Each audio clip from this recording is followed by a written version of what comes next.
एक गांव में 3 दोस्त रहते थे। वो तीनों ही कामचोर और आलसी थे। वो कोई काम धाम नहीं करते थे। उनके परिवार वाले भी उनकी कोई इज्जत नहीं करते थे। वो पूरा दिन गांव में मटर गश्ती करते थे।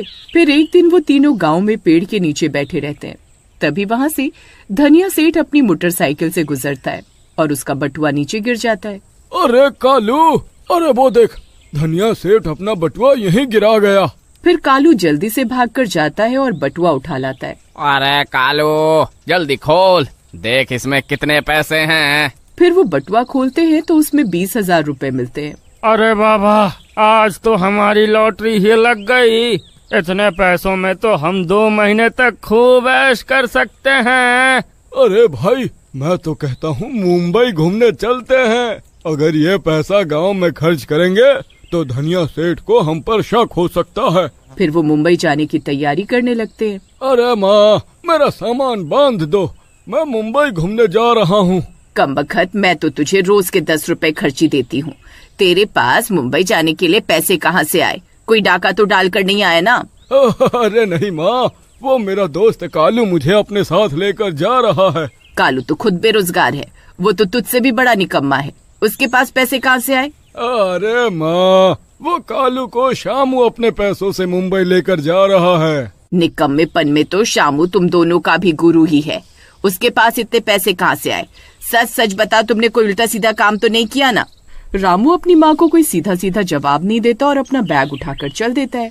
फिर वो तीनों मुंबई घूमने के लिए निकल पड़ते हैं और अपने गांव के रेलवे स्टेशन पहुंच जाते हैं। उनकी ट्रेन रात के 12 बजे की होती है। फिर कुछ ही देर में ट्रेन आ जाती है और वो उसमें बैठ जाते हैं। अरे वाह वाह, आखिरकार हम मुंबई के लिए निकल पड़े, वाह वाह। फिर वो तीनों ट्रेन में खूब हंसी मजाक करते हैं और रात के 2 बज जाते हैं। उनकी बोगी में एक बूढ़ा आदमी अपनी पत्नी और बेटी के साथ कहीं जा रहा होता है। अरे कमबख्तो, अब सो भी जाओ, रात के 2 बज गए हैं। ना खुद सो रहे हैं, ना दूसरों को सोने दे रहे हैं। फिर वो सब लोग सो जाते हैं और रात के 3 बज जाते हैं। तभी ट्रेन में एक औरत घूंघट किए हुए इधर उधर चक्कर लगाने लगती है। वो बार बार इधर से उधर चक्कर लगा रही होती है। तभी रामू की नींद खुल जाती है। अरे सब तो सो रहे हैं, फिर ये औरत इधर उधर चक्कर क्यों काट रही है? तभी उसकी नजर उसके पैरों पर पड़ती है तो वो देखता है कि उसके पैर उल्टे होते हैं। ये देखकर वो चौंक जाता है और अपनी चादर में छुप जाता है। फिर धीरे से साथ में सो रहे कालू को उठाता है। अरे कालू भाई, अरे जल्दी उठो, कालू भाई। अरे क्या हुआ भाई, इतनी रात में भी तुम्हें चैन नहीं है? अरे क्या हुआ? अरे भाई, ट्रेन में एक औरत चक्कर लगा रही है। अरे उसके पैर उल्टे हैं। अरे वो चुड़ैल है। अरे भाई, तुम्हारा दिमाग खराब तो नहीं हो गया? अरे कोई चुड़ैल नहीं होती, सो जाओ। अरे भाई, अगर तुम्हें मेरी बात पर विश्वास नहीं है तो 2 मिनट रुको, वो औरत अभी आती ही होगी, फिर तुम अपनी आँखों से देख लेना। फिर वो दोनों अपनी अपनी चादर को ऊपर ओढ़ लेते हैं और चुपके से चादर नीचे करके उस औरत का इंतजार करने लगते हैं। तभी एक औरत घूंघट लिए वहाँ से गुजरती है। रामू और कालू उसके पैरों की तरफ देखते हैं और उनकी आंखें फटी की फटी रह जाती हैं। अरे रामू भाई, अरे अरे ये तो सच में चुड़ैल है। अरे अरे भाई, ध्यान से देख, ये कोई और नहीं बल्कि इस बूढ़े की बेटी ही है। उसकी सीट भी खाली पड़ी है। फिर वो चुड़ैल आगे बढ़ जाती है। उसके आगे जाते ही रामू उस बूढ़े को उठाने लगता है। अरे भाई साहब उठो, भाई साहब। अरे बूढ़े जल्दी उठ, घोड़े बेचकर सो रहा है, सुनाई नहीं देता क्या? अरे जल्दी उठ। अरे क्या हुआ, क्यों इतनी रात में शोर मचा रहे हो? अरे नास मीटे, वो देख, तेरी बेटी चुड़ैल बनकर ट्रेन में घूम रही है और तू घोड़े बेचकर सो रहा है। अरे मर गए रे। अरे ये सुमन आज फिर चुड़ैल बन गई।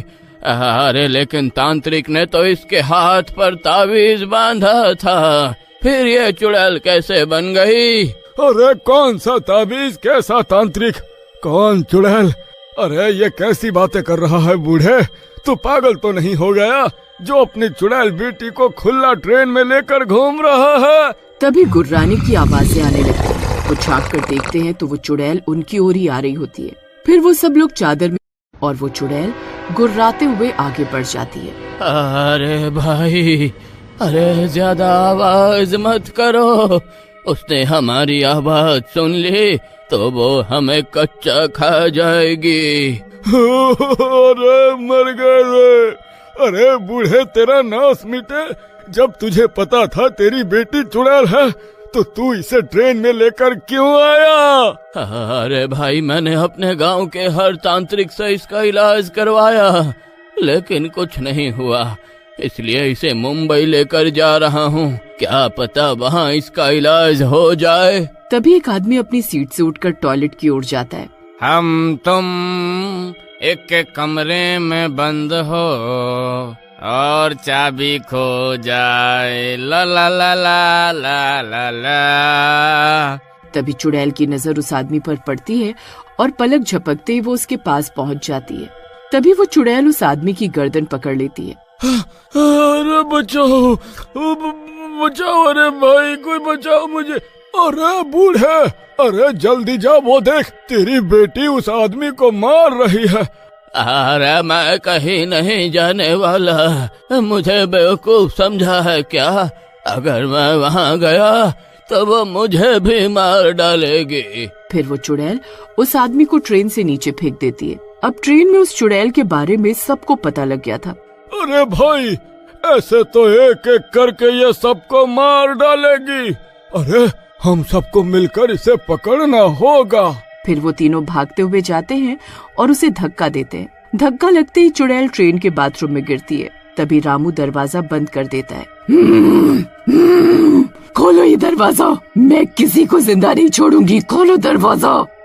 भाई, ये तुमने बहुत अच्छा किया जो इसे यहाँ कैद कर दिया, नहीं तो आज हम सब मारे जाते हैं। चुड़ैल जोर जोर से बाथरूम का दरवाजा पीटने लगती है। अरे भाई, अरे मुझे नहीं लगता कि हम इसे ज्यादा देर तक यहाँ रोक पाएंगे। अरे ये किसी भी पल दरवाजा तोड़कर बाहर आ जाएगी। अरे जल्दी कुछ सोचो। तभी वो चुड़ैल दरवाजा तोड़कर बाहर आ जाती है और गुस्से से गुर्राने लगती है। सभी लोग पीछे वाली बोगी की तरफ भागने लगते हैं। अरे भागो रे! अरे ये चुड़ैल किसी को नहीं छोड़ेगी। अरे शामू भाई, जल्दी भागो। मैंने ही इसे बाथरूम में धक्का दिया था। अरे सबसे पहले ये मुझे ही मारेगी। अरे मेरे लिए रुको, अरे मर गया रे। फिर वो बूढ़ा भागता भागता अपनी पत्नी के पास पहुंचता है और उसे नींद से जगाने लगता है। अरे भगवान, जल्दी उठो, तुम अभी तक घोड़े बेचकर सो रही हो।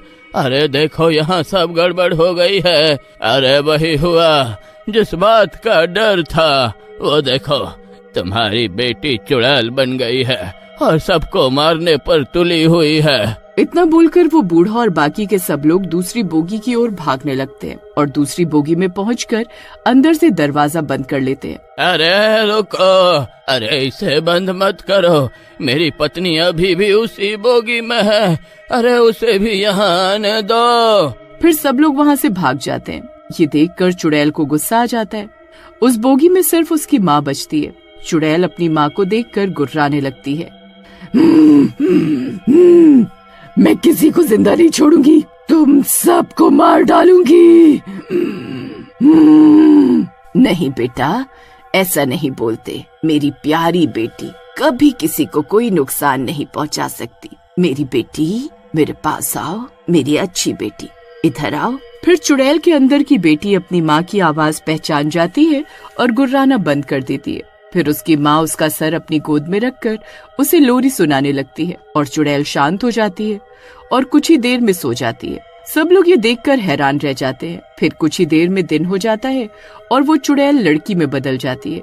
ये देखकर उन तीनों को भी उस लड़की पर तरस आ जाता है। माँ जी, आप ये 20,000 रुपए ले लो और शहर जाकर किसी अच्छी जगह से इसका इलाज करवाओ। फिर वो तीनों अपने सारे पैसे देकर वापस गाँव आ जाते हैं और धनिया सेठ को सब कुछ सच सच बता देते हैं। ठीक है, तुमसे गलती जरूर हुई, लेकिन तुमने उन पैसों का सही जगह पर इस्तेमाल किया है। इसलिए मैं तुम्हें माफ करता हूँ। फिर वो तीनों धनिया सेठ के पास काम करने लगते हैं और ईमानदारी से पैसे कमाने लगते हैं।